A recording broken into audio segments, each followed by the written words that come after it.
కార్తీక సోమవారము కార్తీక పురాణం 8వ అధ్యాయం. ఓం శ్రీ దామోదరాయ నమః. ఓం నమః శివాయ. 8వ అధ్యాయము అజామీలుని చరిత్రము. వశిష్ఠుడు చెప్పినదంతా విని మహానుభావ, తమరు చెప్పిన ధర్మములన్నింటినీ శ్రద్ధగా వింటిని. అందు ధర్మము బహు సూక్ష్మమనియు పుణ్యము సులభంగా కలుగుననియు అది నదీ స్నానము, దీపదానము, ఫలదానము, అన్నదానము, వస్త్రదానము వలన కలుగుననియు చెప్పిరి. ఇట్టి స్వల్పధర్మముల చేతనే మోక్షము లభించుచుండగా వేదోక్తముగా యజ్ఞయాగాదులు చేసిన గాని పాపములు పోవని మీ వంటి మునిశ్రేష్ఠులే చెప్పుచుందురు గదా. మరి తమరు ఇది సూక్ష్మములో మోక్షముగా కనబరచినందున నాకు అమితాశ్చర్యము కలుగుచున్నది. దుర్మార్గులు కొందరు సదాచారములను పాటింపక వర్ణ సంకరులై రౌరవాది మహాపాపములు చేయువారు ఎంత తేలికగా మోక్షము పొందుట వజ్రపు కొండను గోటితో పెకిరించుట వంటిది.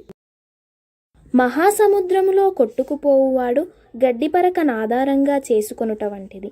కావున దీని మర్మమును విడమర్చి విపులీకరించ ప్రార్థించుచున్నాను అని కోరెను. అంతటా వశిష్ఠుల వారు చిరునవ్వు నవ్వి, జనక మహారాజా, నీవు వేసిన ప్రశ్న సహేతుకమైనదే. నేను వేదాంగములను కూడా పఠించి తిని, వానిలో కూడా సూక్ష్మ మర్మాలున్నవి. అవి ఏవనగా సాత్విక, రాజస, తమాసములు అని ధర్మము 3 రకములు. సాత్వికమనగా దేశకాల పాత్రలు 3 సమకూడిన సమయమున సత్వమను గుణము జనించి ఫలమంతయును పరమేశ్వరార్పితము కావించి మనోవాక్కాయ కర్మలచే ననర్చిన ధర్మము. ఆ ధర్మమందు ఎంతయో ఆధిక్యత గలదు. సాత్విక ధర్మము సమస్త పాపములను నాశనమునర్చి పవిత్రులను చేసి దేవలోక భూలోక సుఖములు చేకూర్చును. ఉదాహరణముగా తామ్రపర్ణి నది సముద్రమున కలియు తావునందు సాత్వికార్తెలో ముత్యపు చిప్పలో వర్షబిందువు పడి దగదగా మెరిసి ముత్యమగు విధముగా సాత్వికత వహించి సాత్విక ధర్మం ఆచరించుచు గంగా, యమున, గోదావరి, కృష్ణానదుల పుష్కరాలు మొదలగు పుణ్యకాలములయందు దేవాలయములందు వేదములు పఠించి సదాచారుడై కుటుంబీకుడైన బ్రాహ్మణునకు ఎంత స్వల్పదానము చేసినను లేక ఆ నదీ తీరమందున్న దేవాలయంలో జపతపాదలు నరించినను విశేష ఫలముందగలరు. రాజస ధర్మమనగా ఫలాపేక్ష కలిగి శాస్త్రోక్త విధులు విడిచి చేసిన ధర్మం. ఆ ధర్మం పునర్జన్మ హేతువై కష్టసుఖాదులు కలిగించునదగును. తామస ధర్మం అనగా శాస్త్రోక్త నిధులను విడిచి దేశకాల పాత్రలు సమకూడని సమయమున వ్రతచరణార్థం చేయు ధర్మం. ఆ ధర్మం ఫలమునియ్యదు.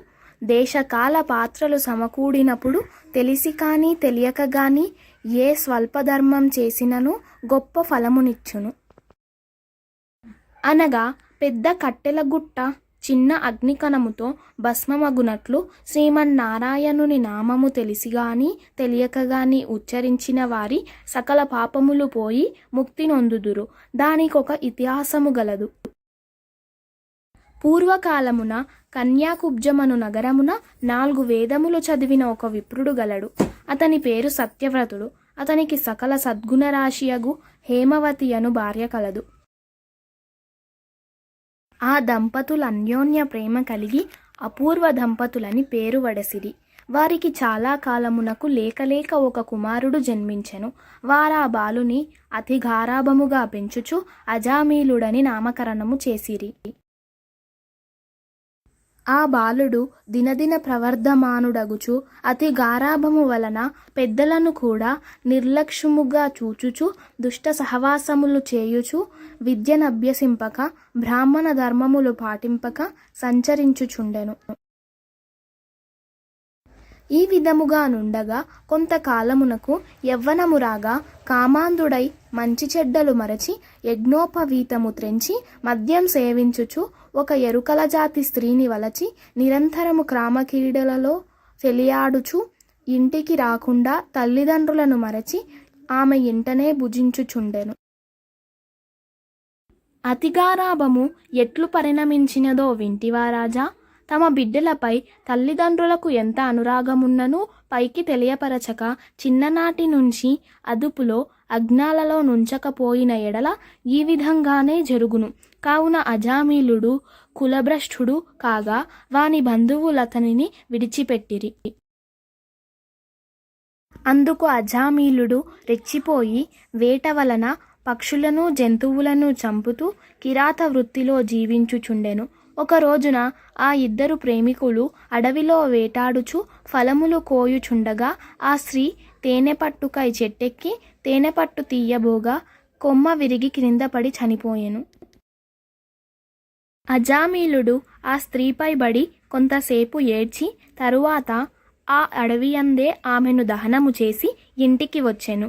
ఆ ఎరుకల దానికి అంతకుముందే ఒక కుమార్తె ఉండెను. కొంతకాలమునకు ఆ బాలికకు యుక్త వయస్సు రాగా కామాంధకారముచే కన్నుమిన్నుగానక అజామీలుడు ఆ బాలికను కూడా చేపట్టి ఆమెతో కూడా కామక్రీడలలో తెలియాడుచుండెను.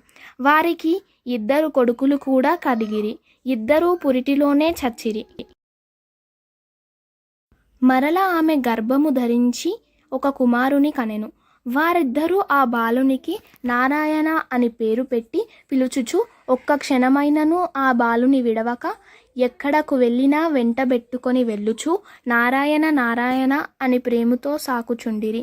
కానీ నారాయణ అని స్మరించిన ఎడల తన పాపములు నశించి మోక్షము పొందవచ్చునని మాత్రము అతనికి తెలియకుండెను. ఇట్లు కొంతకాలము జరిగిన తర్వాత అజామిలునకు శరీర పటుత్వము తగ్గి రోగగ్రస్తుడై మంచము పట్టి చావునకు సిద్ధపడి ఉండెను. ఒకనాడు భయంకరాకారముతో పాశాది ఆయుధములతో యమభటులు ప్రత్యక్షమైరి. వారిని చూచి అజామీలుడు భయము చెంది కుమారునిపైనున్న వాత్సల్యము వలన ప్రాణములు విడువలేక నారాయణ నారాయణ యనుచునే ప్రాణములు విడిచెను. అజామీలుని నోట నారాయణ యను శబ్దము వినబడగానే యమభటులు గడగడా వణకసాగిరి. అదే వేళకు దివ్య మంగళాకారులు శంఖచక్ర గదాదారులు యగు శ్రీమన్నారాయణుని దూతలు విమానములో నచ్చటకి వచ్చి, ఓ యమభటులారా, వీడు మావాడు. మేము వీనిని వైకుంఠమునకు తీసుకొని పోవుటకు వచ్చితిమి అని చెప్పి అజామీలుని విమానం ఎక్కించి తీసుకొని పోవుచుండగా యమదూతలు, అయ్యా మీరెవ్వరు? వీడు అతి దుర్మార్గుడు. వీనిని నరకమునకు తీసుకొని పోవుటకు మేమిచ్చటకి వచ్చితిమి గాన వానిని మాకు వదలడు అని కోరగా విష్ణుదూతలు ఇట్లు చెప్పదొడగిరి.